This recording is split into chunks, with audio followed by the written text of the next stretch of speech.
J'espère que, comme moi, vous appréciez cette conférence. I'm really impressed with the level of discussion today, and I just want to say again, congratulations to FCO on another great conference. The discussions in sessions are continuing on into the lunch discussions, and it's just been a great sharing opportunity. And I'm here to tell you that the hits keep coming. So it's my privilege and honor to to present the next keynote speaker, our distinguished colleague from Ireland, Peter Tyndall. Peter Tyndall was appointed as Ombudsman and Information Commissioner for Ireland in December of 2013. Originaire de Dublin, M. Tyndall a précédemment occupé le poste d'Ombudsman de la fonction publique du pays de Galles. Il était auparavant directeur général du Conseil des arts du pays de Galles et directeur de l'éducation et de la culture pour l'Association galloise des collectivités locales. Il a également occupé divers postes du cadre supérieur dans le domaine du logement et de l'assistance sociale, notamment dans l'élaboration des services de logement et de soutien pour les personnes ayant un handicap intellectuel. Originally from Dublin, Peter previously served as the Public Service Ombudsman for Wales. He was formerly Chief Executive of the Arts Council of Wales, Head of Education and Culture for the Welsh Local Government Association, and worked in a variety of senior positions in housing and social care, most notably in developing housing and support services for people with intellectual disabilities. Peter is a member of the Executive Committee of the Ombudsman Association and currently president of the International Ombudsman Institute. And I've known Peter now since my involvement began with the IOI in November, and I'm sure you will be as impressed as I am with his eloquence and intellect. And I give you now Peter Tyndall.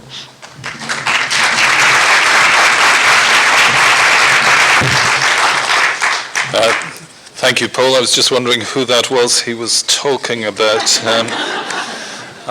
I must get a shorter biography, particularly if it's going to be bilingual.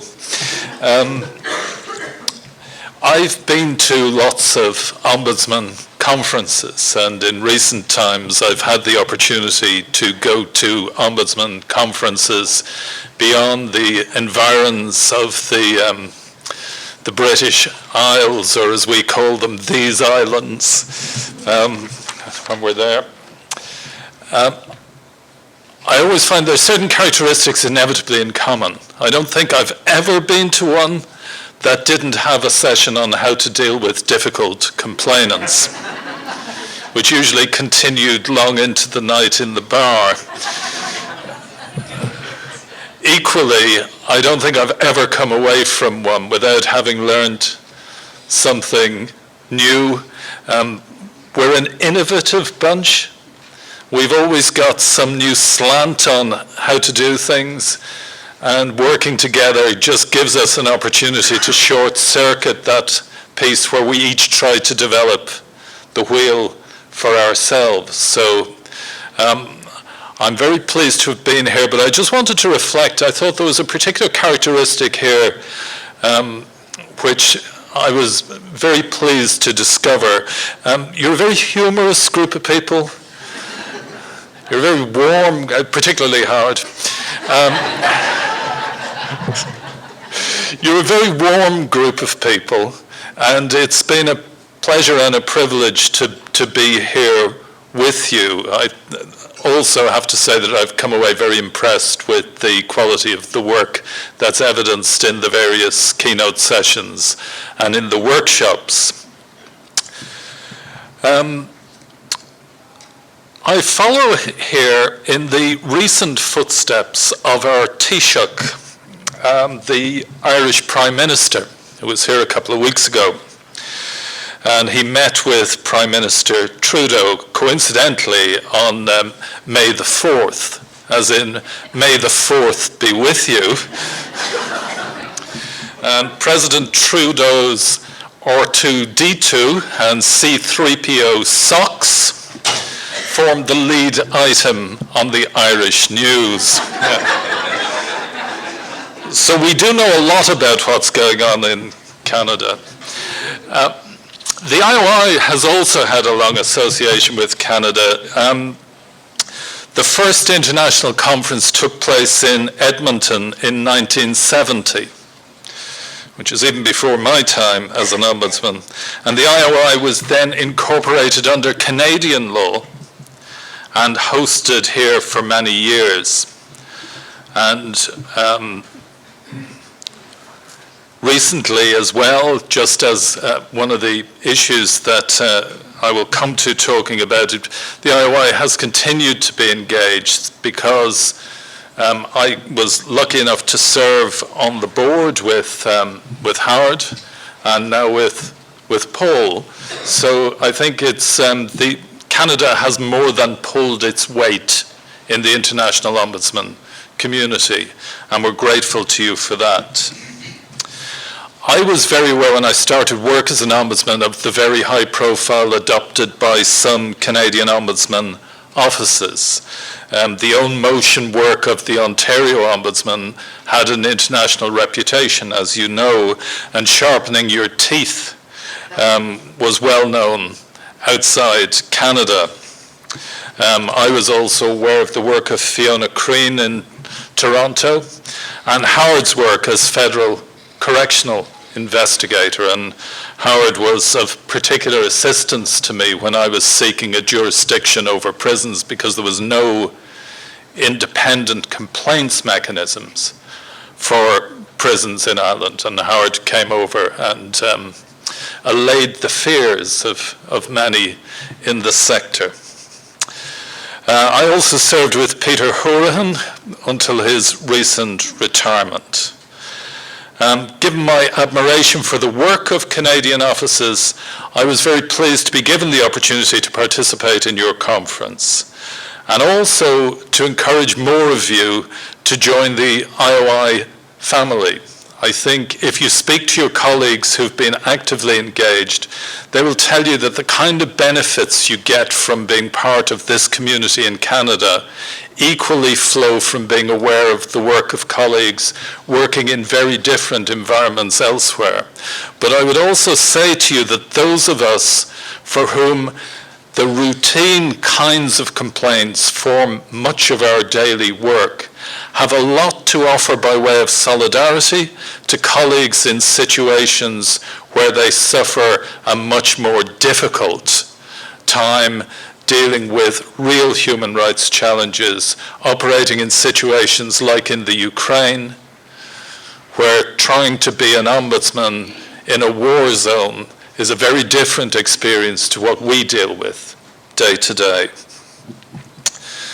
The Ombudsman institution itself has proved remarkably adaptable over the years.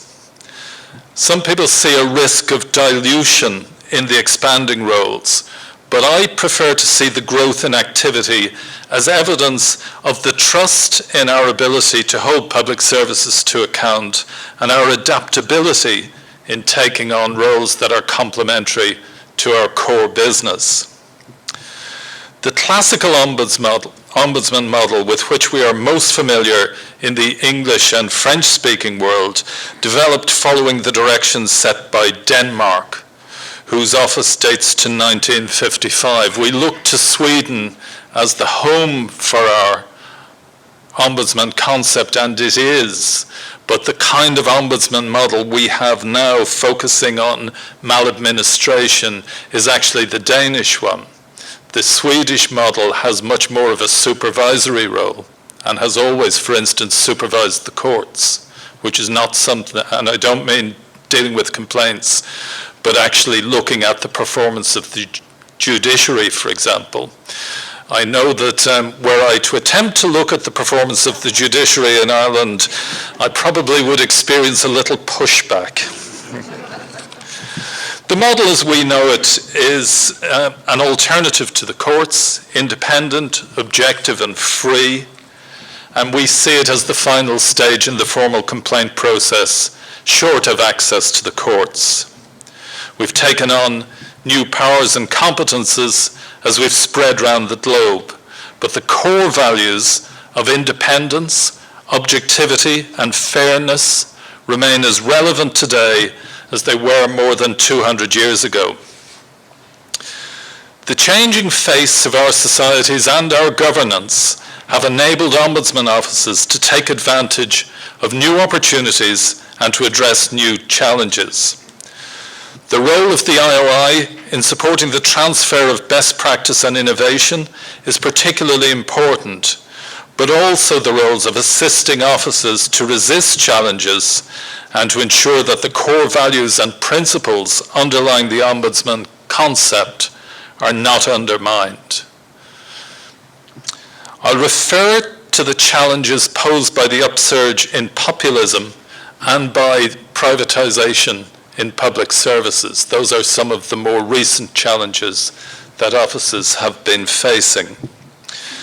I'll pay particular attention today to the role of Ombudsman offices in protecting human rights, which has probably been the single most important development in recent years. I also want to mention some other key roles taken on by offices which have proved to be complementary and which offer an insight into possible developments elsewhere. First of these is anti-corruption. Many Ombudsman offices, especially in Asia and in Africa, have this role explicitly, and it formed part of their original work when they were founded. However, it isn't confined to those continents. And I'm aware today, having attended a session, that some of your ombudsmen in their work with municipalities here are engaged in anti-corruption work around conflict of interest. And it's a task that sits well with a conventional ombudsman office because the investigation process is very similar to investigating an allegation of maladministration. Often as well, there are instances where the two overlap. So that in planning cases, for instance, somebody with a conflict of interest might well behave in a way which leads to maladministration. So the two jurisdictions can sit very well together. There's been some very high-profile cases elsewhere in terms of anti-corruption work. The Control Yuan in Taiwan brought about the fall of a prime minister. Not too many ombudsmen have done that, I think. And the former public protector in South Africa, of course, brought the case against President Zuma, which led to such international publicity where he was abusing public funds to improve his own private ranch. I'm conscious here in Canada that some of the work is done by Ombudsman offices, some by independent commissioners, but it is one area of work which has grown throughout the Ombudsman world. Should say as well of interest, the Register of Lobbying in Ireland has staff who are employed by my office, and the Registrar of Lobbying is a Canadian who we poached, Sherry Perot, so thank you very much for that. As I alluded to earlier, human rights work is one area in which public service ombudsman offices have become particularly active. I would say that human rights are at the heart of the work of all public services ombudsman offices and not just those who are designated with that responsibility. We would say that the ombudsman is a core component of the protections that all people should enjoy in a democratic state.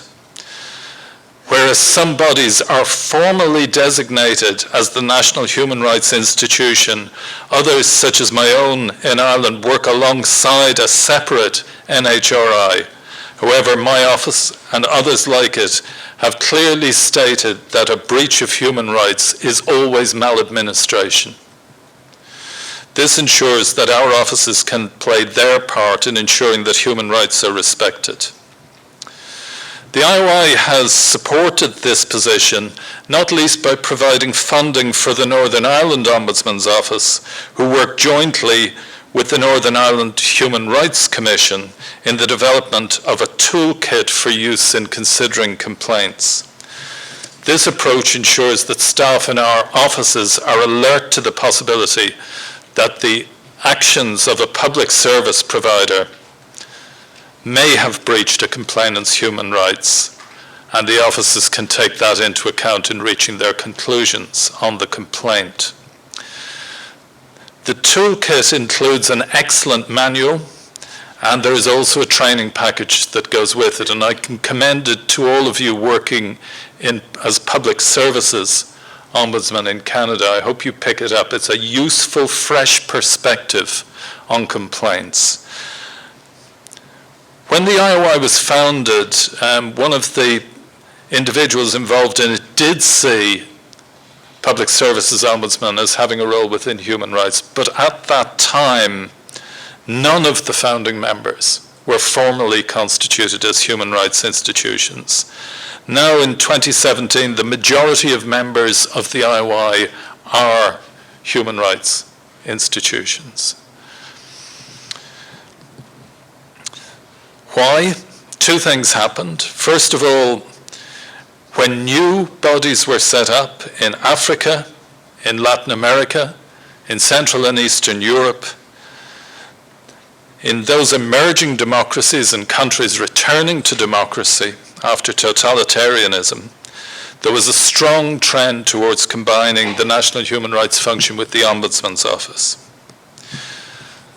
Classic Ombudsman model greatly facilitates this. The Ombudsman's independent of the executive, appointed by the Parliament or the head of state following a vote in the Parliament, and that formal independence fits well with the Paris principles governing the independence of human rights institutions. But the range of powers we have, the ability to compel evidence, to require the cooperation of officials, our broad jurisdiction over public services and the capacity to report to the Parliament all ensure that ombudsmen can be very effective in undertaking human rights work. Many ombudsman offices which are not NHRIs are taking on aspects of human rights jurisdiction. Children's ombudsman offices, for instance, are often charged with ensuring compliance with the United Nations Convention on the Rights of the Child, while many offices which have taken on the role of the national preventative mechanism under the UN optional protocol for the prevention of torture are ombudsman offices which are therefore explicitly involved in overseeing human rights work for some of the most vulnerable individuals in our communities. And one of the IOI's role is to provide training for members, and training in that national preventative mechanism work has proved particularly popular. And of course, although it's directly relevant to an ombudsman with that explicit role, what it's about is looking at the conditions affecting people who are detained, whether that's in prisons or in nursing homes or in institutions for people with mental health problems. So all of that work is very significant.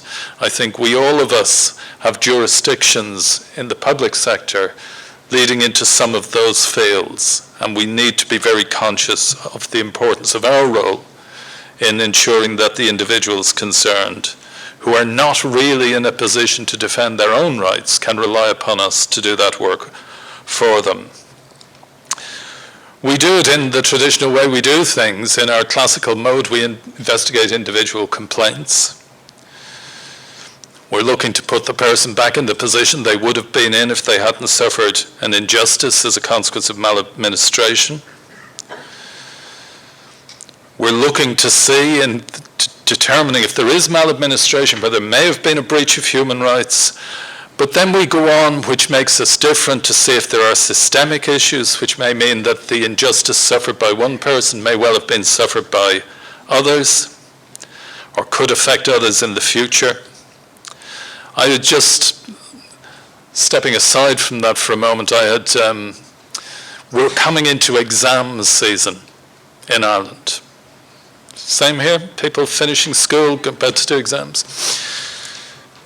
One of the things that we received an awful lot of complaints about was from students who have disabilities who need help in order to be able to sit their exams, whether they need a scribe or whether they need somebody to read for them because they're dyslexic. Whatever the case might be, they may need some assistance. We were finding that often when that would be turned down, they would appeal, and when the appeal result came out, it was weeks before the exam. So my office would have to do what we do often as ombudsman offices, set aside the business of having lengthy investigations and producing reports and so on, and sit there on the phone on the one hand to a complainant and on the other hand to the State Exams Commission, trying to resolve the issues. Sometimes State Exams Commission had got it right. Other times it hadn't. We were doing that right up to the Sunday before the exams started on the Monday. This year, we're not getting those complaints. Why? Because at the end of last year, we said, never again, you go and change your processes. And they went and changed their processes. So now those same students have a decision much earlier in the year. And from next year, they will get their decision 2 years before for the exams that precede their final school exams. And it just, for me, a couple of things really. First thing, it shows that as officers, we're very good at responding to the circumstances in front of us proportionately and quickly if we have to. We're sometimes accused of taking too long to investigate things, but when we need to get things done, we get them done. But the second thing is that those things are fundamental to both equalities and human rights. For those students to experience a level playing field, they have to have the supports they need. And it affects the whole of their future. Because if they don't get the university course they want or don't get into university, the whole of their lives can be blighted by that. And I think that's the point I'm trying to make, really. Human rights are not necessarily about the big things. Sometimes they're about making sure that people who are disadvantaged for one reason or another are not prevented from accessing service. Final thing, we've all got, most of us, do you all have own motion powers, own initiative? Yeah, generally. Who's feeling left out? But they're vital to us in this field as well, because if you look at work, for instance, dealing with refugees or asylum seekers, where the individuals concerned may distrust authority because of their personal experience, may be reluctant to complain for fear of it impacting decisions on their status, or may simply be unaware of the existence of ombudsman offices. Under those circumstances, you have to go out and talk to people. Conversation I've often had with Howard about prisons. You can't sit in your office and wait for people who may not have English or French, in your case as a first language, to fill out forms and post them off to you. You got to go to them, talk to them, and take their complaints from them. And if necessary, you've got to launch investigations on the basis of what you know to be going wrong, even if nobody is in a position to complain to you about it. One of the things we've heard is about what happens when government doesn't like your conclusions. Give an example, the former ombudsman of Slovakia did an investigation where she found that Roma children were being put into special education, not because they had intellectual disabilities, but as a straightforward racial discrimination. She produced a report highlighting this, and it was rejected. And her recourse, when a report was rejected, was to lay it before the Parliament. The Parliament refused to allow the report to be laid. Now, in those circumstances, the IOI was able to step in, intervene with the Speaker of the Parliament, and the report was tabled. It hasn't solved the problems of Roma children in Slovakia, but it has moved the debate on. The rise of populism and the accompanying xenophobia places and that's an example of it, places an even greater reason for ombudsman offices to be active in this field. Now, I know you look to the south and think yourself lucky. we look west and think the same. But I grew up in a monocultural society dominated by the Catholic Church. The routine denial of rights to women, to disabled people, and to children was commonplace, and it was officially endorsed or condoned. In recent years, we've made huge strides, and we take particular pride in the overwhelming support in the referendum for same-sex marriage. Who ever thought that Ireland would be the first country to introduce same-sex marriage by way of a referendum? So,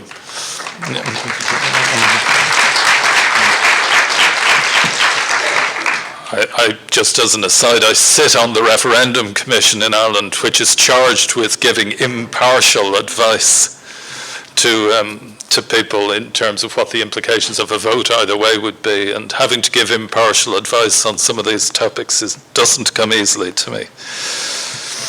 So we've seen the rise of populism and xenophobia. I worked in Wales for a long time. I watched the Brexit debate with horror, because it seemed to me that that was a debate primarily fueled by a dislike of people coming to Britain from abroad. And that was reflected when the government set out its negotiating position and put control of the borders as the primary aim. And what that's done, it seems to me, is that it's given people license to speak in ways, we know they thought that way, but now they feel empowered to speak that way. I come from a generation, and perhaps some of you do, which was around for the fall of the Berlin Wall, the ending of apartheid in South Africa, peace in Northern Ireland. These were hugely significant milestones. As a generation, we came to believe that progress was inexorable, that it would only be a matter of time before liberal democracies covered the world, that human rights would be admired everywhere. That kind of complacency is hugely dangerous. You may not have seen the upsurge of populism in Canada yet that has characterized European countries. Thankfully, we haven't in Ireland either, but it's very important for all of us that we continue to be vigilant, but we also support our colleagues who are facing threats.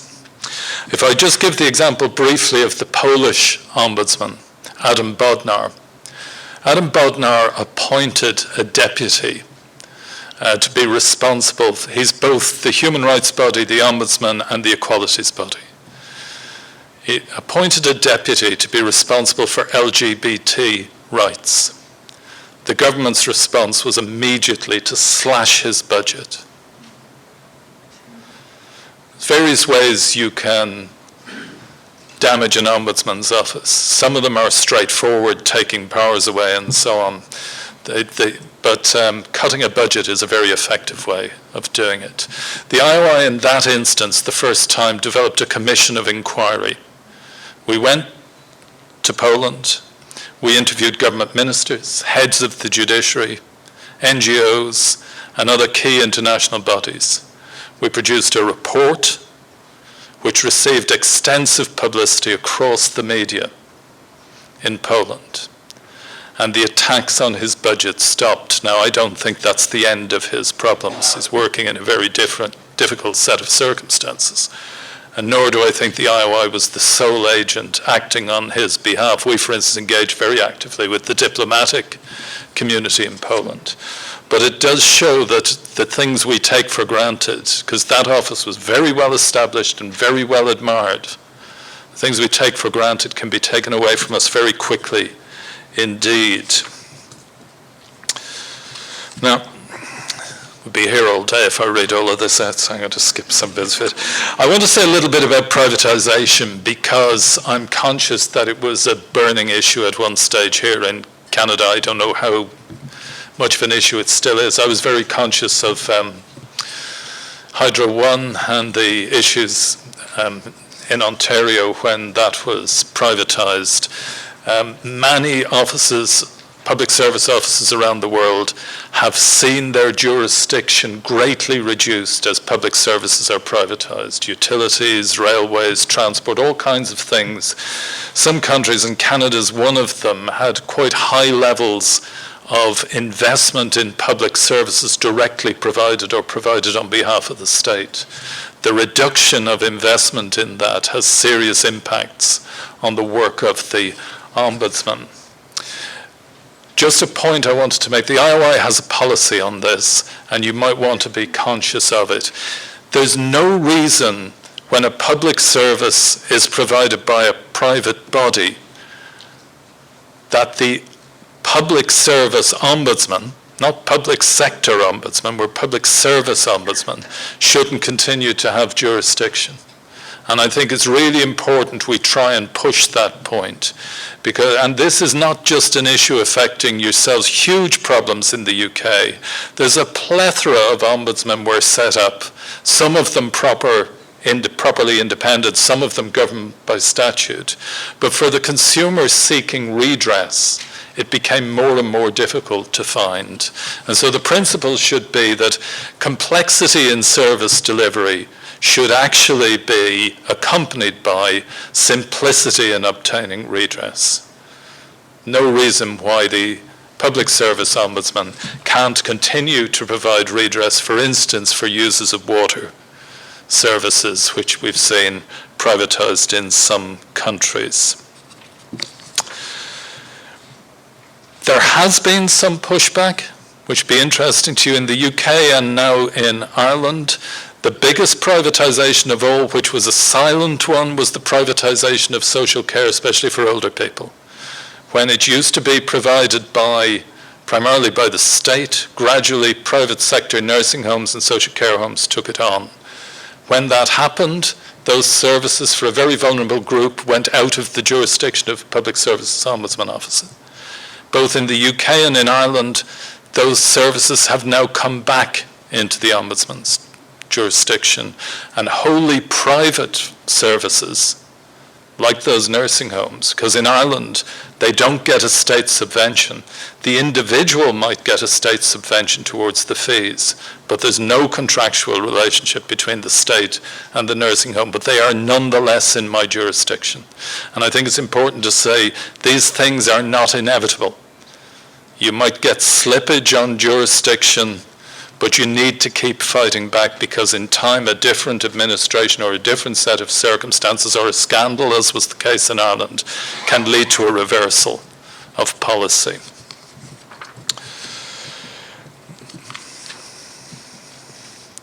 Now, one of the key risks of the loss of diversification is the loss of a consistent approach to standards.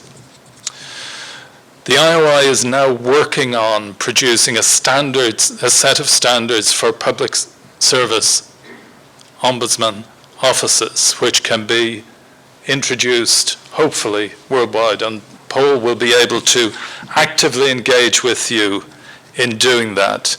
I just want to commend two recent developments to you, and then I think we'll come to an end. One of them is in Scotland, the Public Service Ombudsman is the Complaint Standards Authority.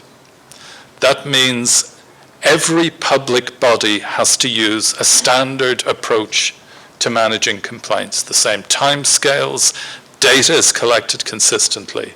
The information that has given them about failings in the public service in Scotland is one of the richest sources of data that's ever been produced for that purpose.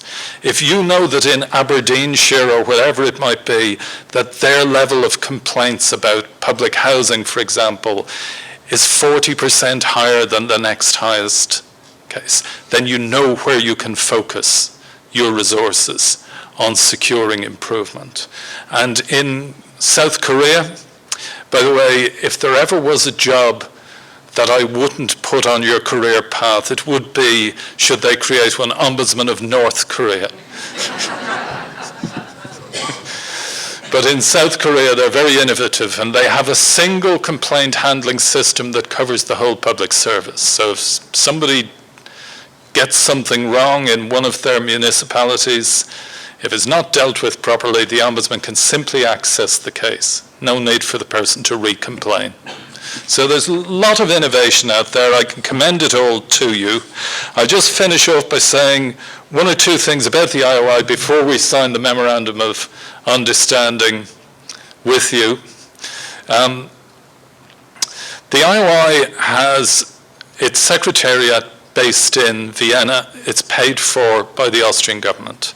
All of the fees which members pay go towards work to be undertaken by members. So there are, to support members. So we've training, we've done SYT, but we've also supported the Queen Margaret training from Edinburgh and also other specialist training. I mentioned some of it earlier. We have small grants that are available to each region to develop projects which will benefit the Ombudsman community worldwide. We're producing best practice papers, and my office will be collaborating with Ontario on developing a best practice paper on own initiative investigations. There are others. The cost of membership, which was a fixed rate, was an obstacle for small offices. Now that the new rates will be introduced with a lower rate of entry for smaller offices, then I hope that some of you in Canada who are eligible to join will join us. But if I don't succeed in persuading you, I'm told Paul has a process of persuasion which you'll find very hard to resist. And on that note, I'm going to finish. I think I'm a great admirer of what you do here in Canada. I'm very pleased to have had the opportunity to speak to you, and I look forward to working with many of you in the future. Thank you.